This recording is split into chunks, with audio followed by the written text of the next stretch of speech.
आज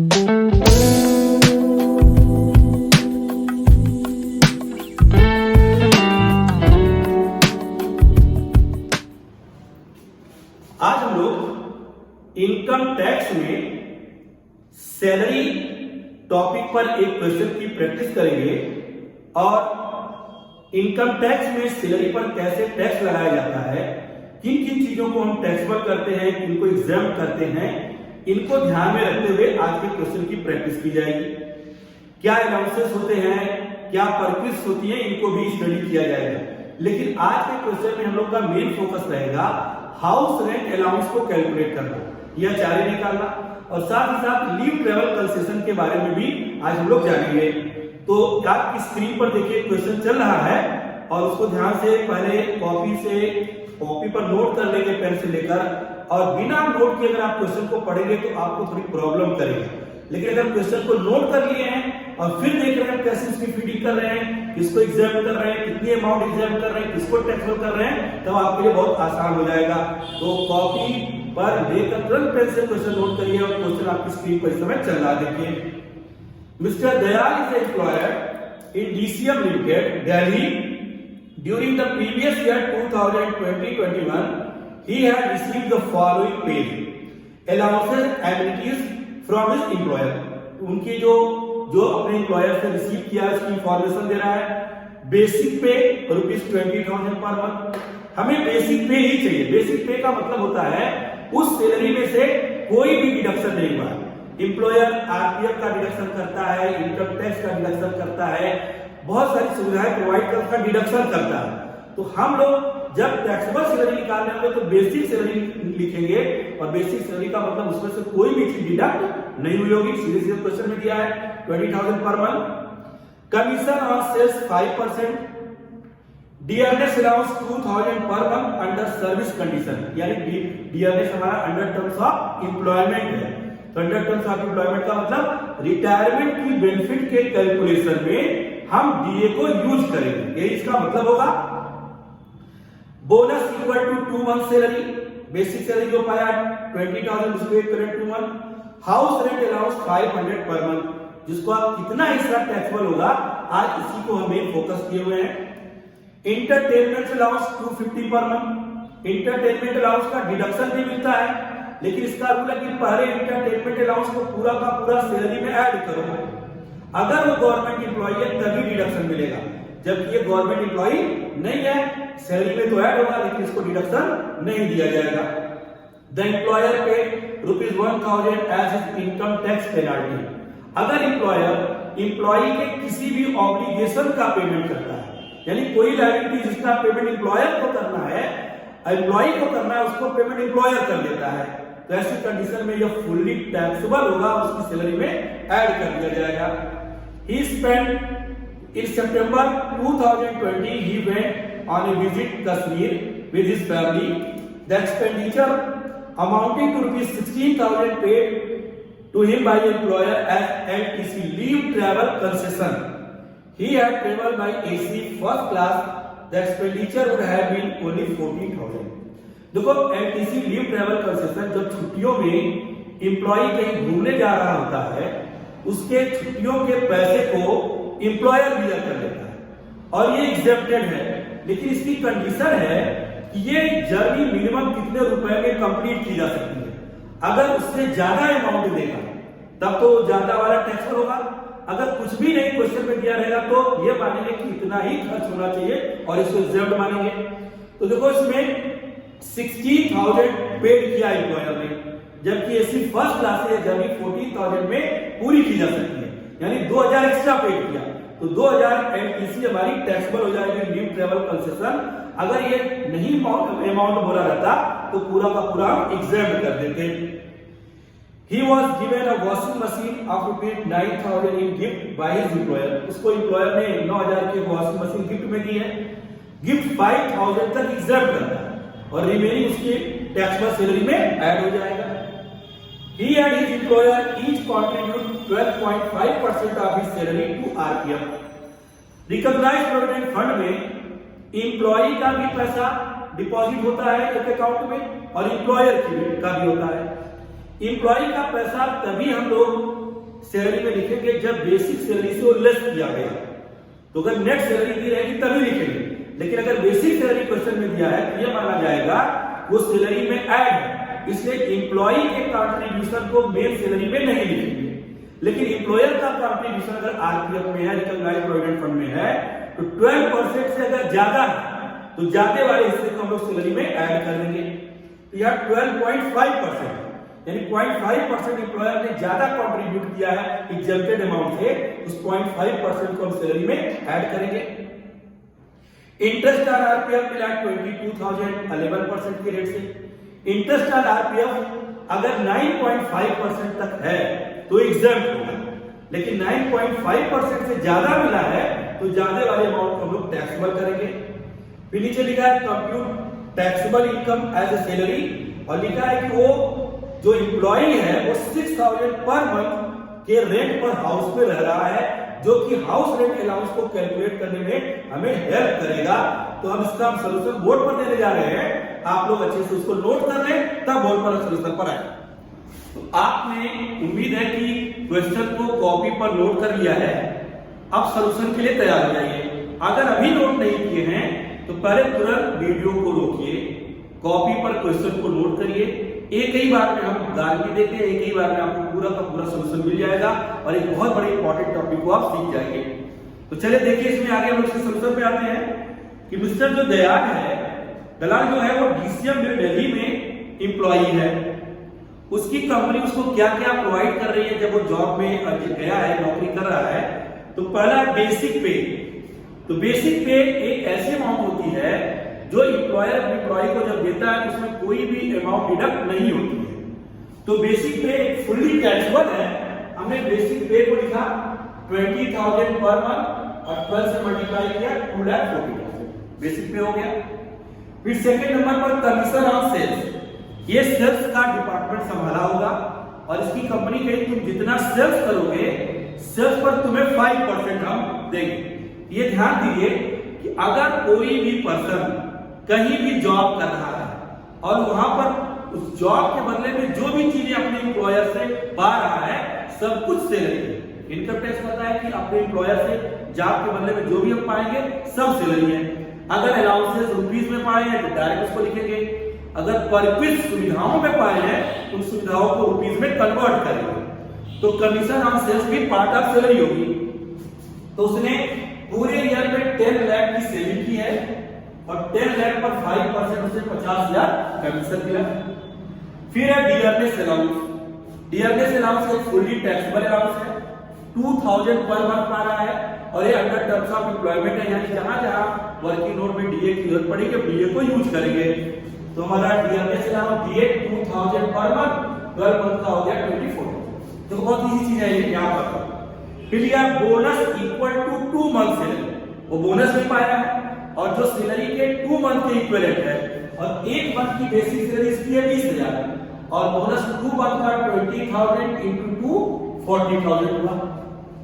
फिर पाया है house rent allowance 5,000 per month. देखो हाउस रेंट अलाउंस और रेंट फ्री हाउस ये दो ऐसे टॉपिक हैं जो लगभग आपको हर क्वेश्चन में मिलेंगे। अगर हमारा जो एम्प्लॉयर है उसके पास अपनी कोई बिल्डिंग नहीं है तो हमें वो हाउस रेंट अलाउंस देगा कि ये पैसे लो और कहीं मकान ढूंढ के तुम रहो, तो हम उसके दिए गए पैसे से ज्यादा पर मकान ले सकते हैं, कम पर ले सकते हैं या बिना किराए पर भी रख सकते हैं। तो इसके लिए इनकम टैक्स ने रूल बनाया है कि जो आप हाउस रेंट अलाउंस पा रहे हो उस रूल के हिसाब से वो टैक्सेबल होगा। हो सकता है कि आपका पूरा का पूरा एचआरए एग्जैक्ट हो जाए, उस पर कोई भी टैक्स ना लगे, हो सकता है कुछ हिस्से पर टैक्स लगे और कुछ पर ना लगे, उसका एक रूल है। उस रूल को देखो तो यहाँ पर है वर्किंग नोट बनाए हैं HRA house rent allowance exempted which ever is less. 3 चीजों में कंपेयर करेंगे, तीनों में जो सबसे कम होगा वो एग्जेम्प्ट हो जाएगा और जितना वो एक्चुअल पाया है एग्जेम्प्टेड से घटा देंगे। अब देखो पहला तो है कि कितना वो एक्चुअल एचआरए पा रहा है, एक्चुअल एचआरए कितना पा रहा है। तो क्वेश्चन में देखो इंफॉर्मेशन नंबर ई में लिखा है हाउस रेंट अलाउंस 5,000, तो एक्चुअल एचआरए पाया 5,000 रुपए पर मंथ यानी 12 महीने का 7,000, उसको उसकी ऑर्गेनाइजेशन ने दिया। अब इसमें कितना टैक्सेबल होगा, कितना एग्जैक्ट होगा, इसके लिए एक सेकेंड कंडीशन में आएंगे कि वो कितने रुपए पर मंथ के हाउस में रह रहा है। तो देखो एकदम लास्ट में क्वेश्चन में कॉपी में देखिए लिखा है कि वो लिखा है कि he paid rent for the house 6000 per month. उसने 6000 पर मंथ रेंट दिया, यानी दलाल जो है 6000 रुपए पर मंथ के मकान में रह रहा है, 5000 चारे पर है, उसने पूरे साल भर में 72,000 रुपए किराया दिया। इसमें से सैलरी का 10% माइनस करेंगे, यानी जितना वो रेंट पेड किया है उसमें से सैलरी का 10% माइनस करोगे।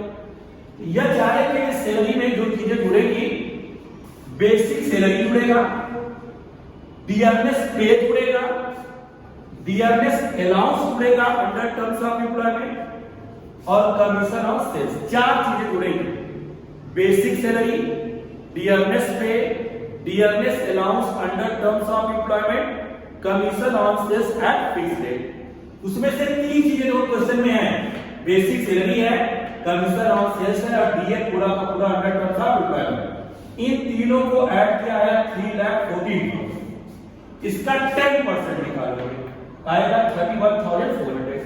तो पहला एक्चुअल एचआरए लिखे, कंपनी ने उसको 5,000 रुपए पर मंथ दिया, 60,000।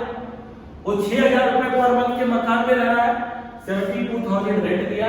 इसी में से सैलरी का 10% माइनस कर दो, रूल है, माइनस करेंगे आएगा 40,600। और फिर अगर वो 4 मेट्रोपॉलिटन सिटीज का है, दिल्ली, चेन्नई, मुंबई या कोलकाता का, तो उसकी सैलरी का 50% निकालेंगे, नहीं तो 40% निकालेंगे। देखो यहाँ पर सैलरी का 50% आया 1,57,000।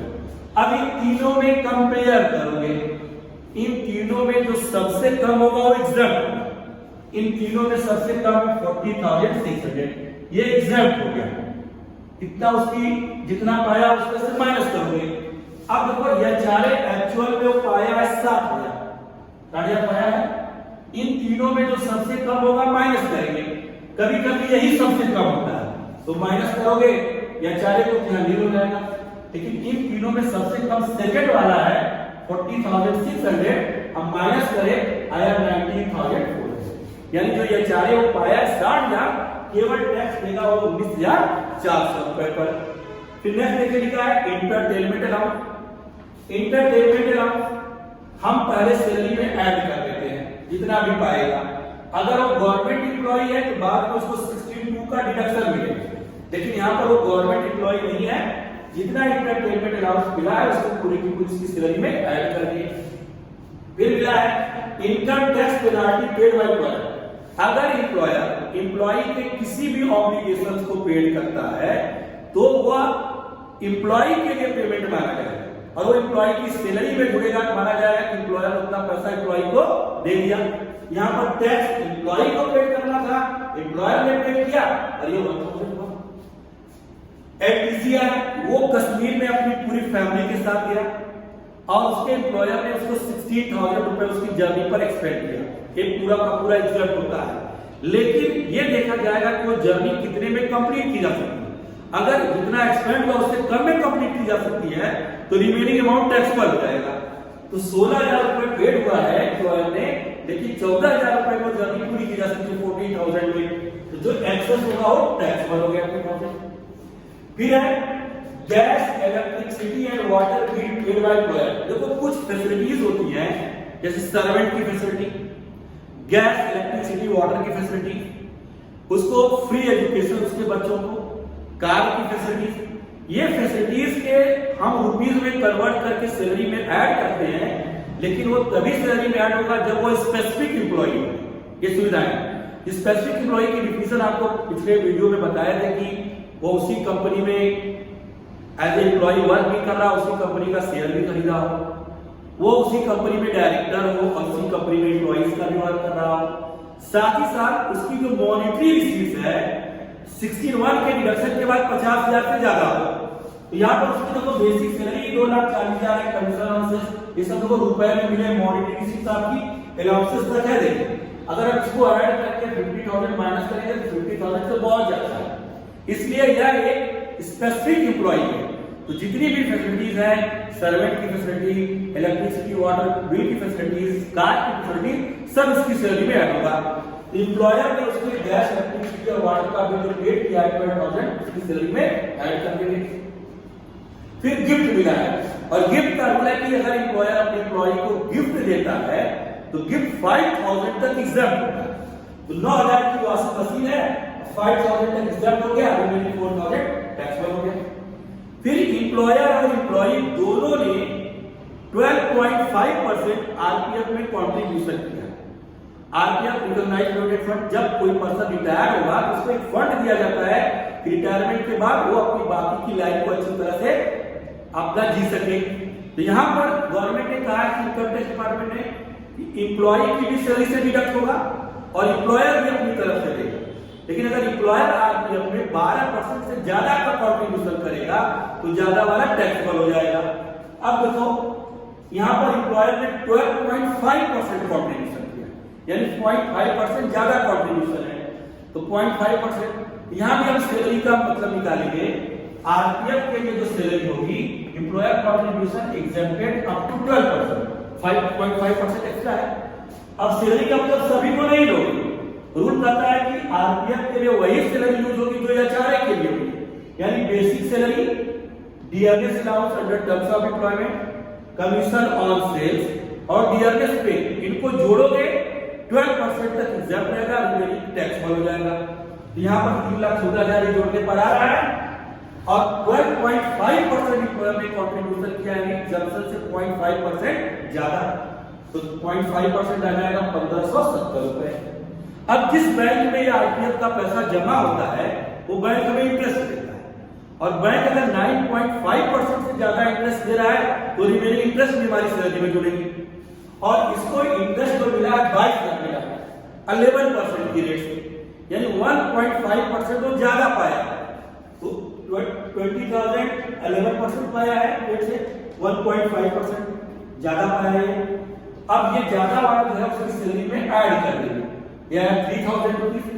अब 3,000 को लेकर इसको हम पूरा ऐड कर देंगे, और ऐड करने के बाद जो अमाउंट आएगी उसमें से हम लोग स्टैंडर्ड डिडक्शन 50,000 को माइनस कर दिया जाएगा। तो इसको पहले आप इसको इतना नोट करें, हम लोग इसको ऐड करेंगे, आएगा 3,99,970। इसमें से 50,000 माइनस कर देंगे, आएगा 3,49,970 की टैक्सेबल सैलरी। तो इसको अच्छे से नोट कर लेंगे और अपने फ्रेंड से कहिए कि चैनल को सब्सक्राइब करें। आने वाले समय में आपको एग्जामिनेशन से लेकर सीए, सीएमए, सीएस फाउंडेशन से लेकर उनके मेन कोर्सेज से लेकर बहुत सारे वीडियो आपको मिलेंगे जो आपको प्रोफेशनल कोर्स से लेकर एकेडमिक कोर्सों तक में हेल्प करेंगे।